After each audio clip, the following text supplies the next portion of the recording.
conflicto armado en el Perú, donde esta presentación se va a desarrollar en el Paraninfo de la Universidad a las 5 de la tarde, donde van a estar algunos panelistas como Carmen de los Ríos, Nelson Pereira, el doctor, igualmente Lurgio Gavilán, que está organizando precisamente el Círculo de Estudios José María Arguedas. Y está justamente para ampliarnos un poquito más sobre este libro, ya con nosotros en estudios, Anok Guinée. Buenas tardes. Buenas tardes. Encantada de volver aquí. Sí. Había venido en 2016 para presentar la revista y hoy ha salido un texto en libro ya. Ya tenemos el libro. Sí. Género Es y iniciativa, conflicto armado en el Perú. Es iniciativa de una joven editorial, La Plaza Editores en Lima, a cargo de Lorenzo Guamani Ángeles. Y me da mucho gusto que los jóvenes estén interesados en esos temas y con la voluntad de sacar libros sobre el tema, desde perspectivas novedosas y críticas, que solo atienden el tema de las mujeres insurgentes en los dos grupos peruanos. ¿Cuál fue la base para que esta publicación sirva a quienes podamos leer?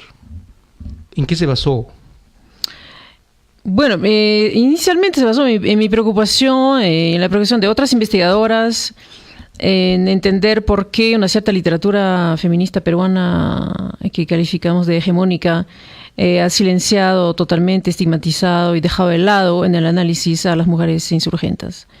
A partir de esta preocupación hemos querido reunir trabajos de investigadoras que han ido a las cárceles en los años 2000 a entrevistar directamente a las mujeres, a los hombres también, tanto dentro de las cárceles como fuera, porque difícilmente se puede estudiar el conflicto armado sin ir a estas fuentes primarias orales, sin recoger testimonios orales de los principales actores que fueron involucrados en esos grupos insurgentes.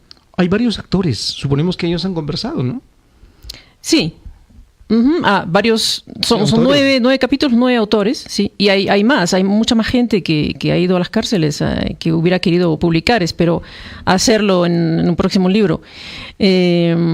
Tanto gente de Perú, sobre todo peruanos, como peruanos del extranjero, y aquí somos 3 franceses, una colega española.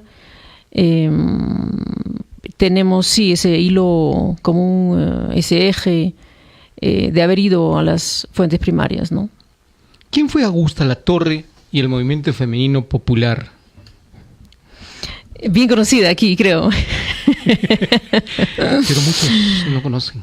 Claro. Bueno, el primer profesor aquí que me dijo tienes que ir a hablar con la gente, tienes que buscar testimonios orales fue justamente Nelson Pereira en el 2012 y me animó en este camino. Porque sí, hoy día todavía se puede conversar con gente de la primera generación que trabajó en los años 60 y 70 para la construcción de este movimiento. Existen personas, obviamente, con las cuales hablar. Entonces, más que enterrar este tema, este movimiento, ¿por qué no poner a luz y recoger las perspectivas, las palabras, los sentimientos de esta gente, tanto mujeres como hombres?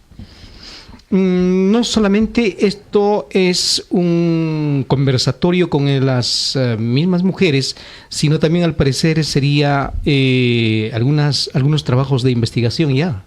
Sí, son todos trabajos académicos, sí.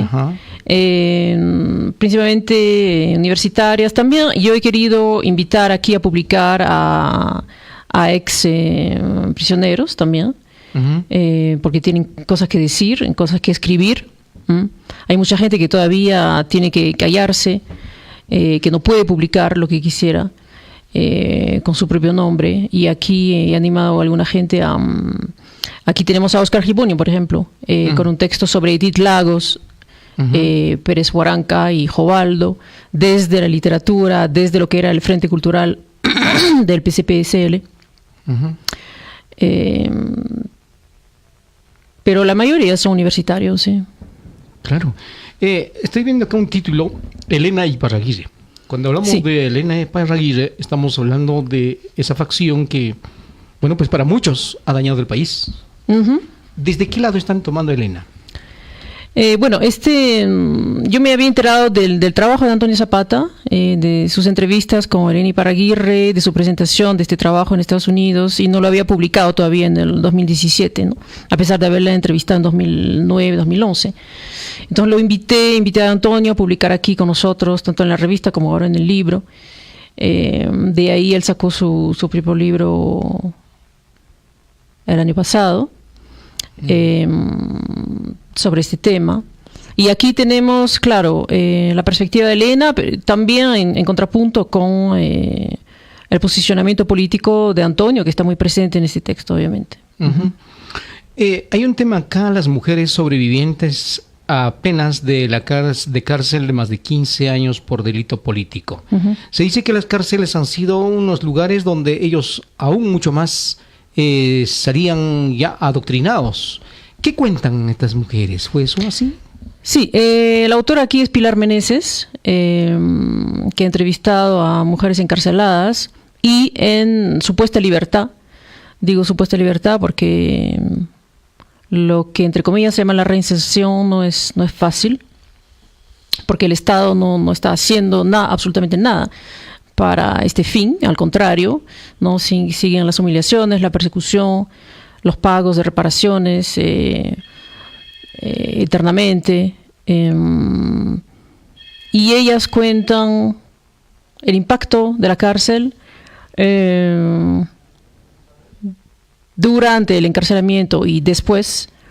Camille Boutron, la colega francesa, también habla del espacio carcelario como continuación también de violencias, ¿no?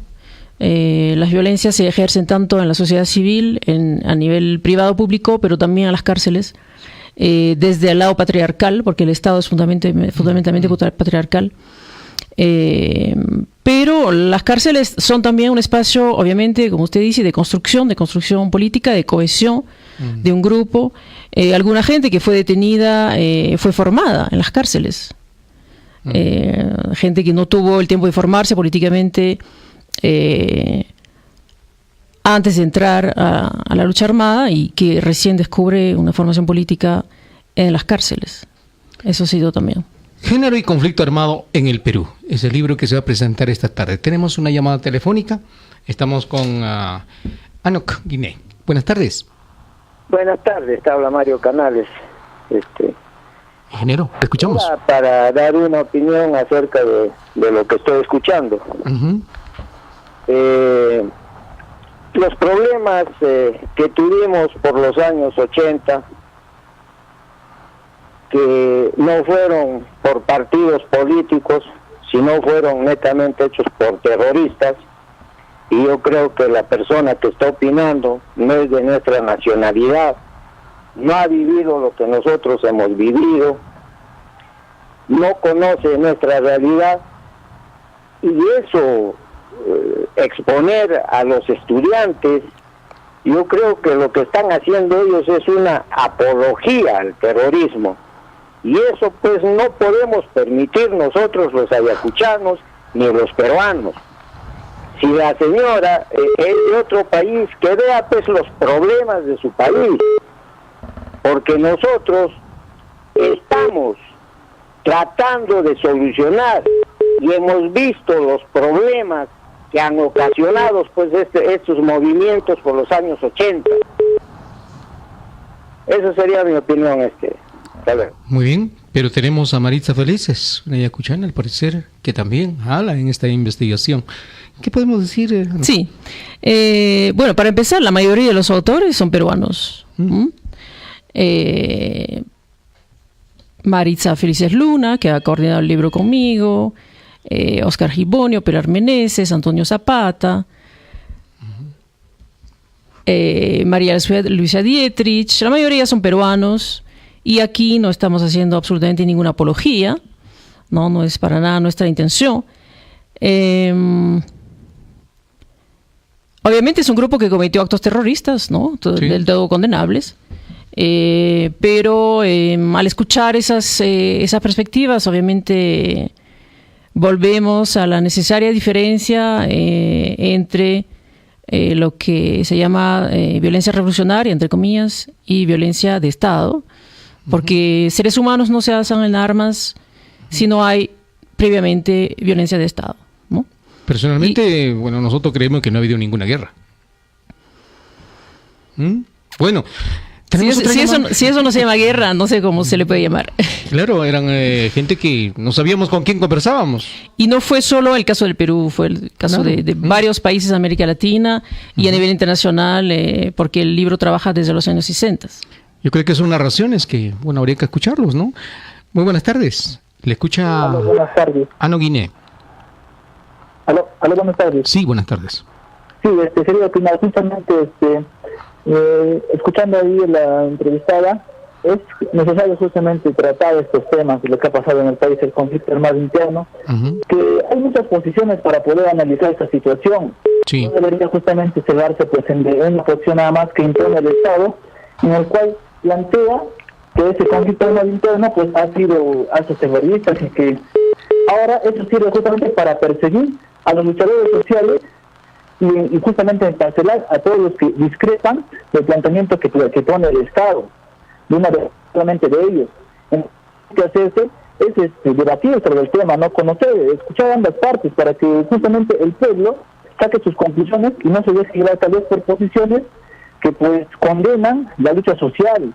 Ahorita, por ejemplo, se está viendo en Lima, por ejemplo, los estudiantes sanmarquinos en la universidad, y están detenidos, les sacan 9 meses de prisión preventiva por manifestar, estar en contra de la política que plantea el Estado. O sea, por ejemplo, ese planteamiento de terrorismo avala justamente la persecución política a los luchadores sociales, a los que plantean diferente versión de lo que está pasando, lo que pone el Estado.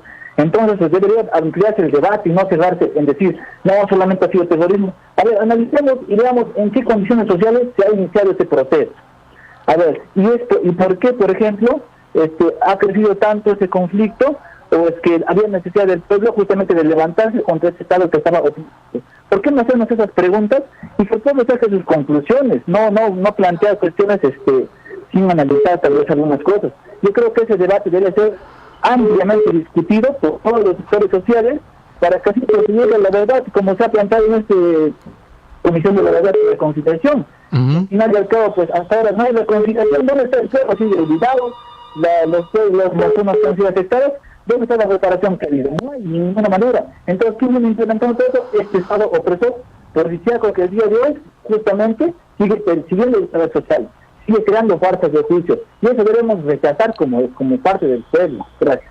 Muy bien, muchas gracias. El hecho de que escuchar el LU, bueno, ya es una forma para el Estado, por ejemplo, ya es terrorismo. Sí, bueno, justamente ese libro trabaja desde la memoria de las luchas sociales en el Perú, ¿no? No estamos hablando de una memoria derrotada, estamos hablando de una memoria de luchas sociales que aún siguen vivas, ¿no? Bajo otras formas. Claro. Entonces la persona que acaba de llamar obviamente recuerda la violencia de Estado bajo la modalidad hoy de persecución política que existe. No cesa, es una secuela de esta guerra. No existe libertad de pensamiento, libertad de expresión en el Perú, fundamentalmente. Ahora en Lima, en la DIRCOTE, están encarcelados Brian y Elliot por haber enseñado una banderola en San Marcos contra los juicios, contra la cúpula del PCPSL. Entonces sigue la persecución política y no hay que olvidarlo, ¿no? Este libro se inscribe dentro de esta memoria de las luchas. Muy bien, queríamos nosotros motivar, justamente vayan y se puede hablar, discutir, conversar, compartir, porque tampoco podemos cerrar con un dedo el sol. A las 5 de la tarde en el Paraninfo de la Universidad será esta presentación del libro Género y Conflicto Armado en el Perú. Un libro que tal vez nos sirva. Y bueno, tenemos todo esto, pero todavía no aprendemos, continuamos en la corrupción. Y realmente eso preocupa. Elliot, ¿algo más? Bueno, nos preguntamos cuándo es que el Estado aprenderá. Sí, pues. Pero no lee libros la gente que nos gobiernan, menos leen al pueblo. Eso. Muy bien. Muchas gracias. En la tarde a las 5 de la tarde en Paraninfo Universitario. Buenas tardes. Ya volvemos con Estación Noticiosa en Estación Guari. El Perú se ha unido y sabemos lo que costó llegar hasta acá. Cada despertar, cada sacrificio por tus seres queridos, por mantener este gran hogar unido. Y ahora en adelante todo va a ser más difícil. Por eso tienes que dejar nuevamente el corazón en la cancha. Debes ponerle alma, vida y corazón.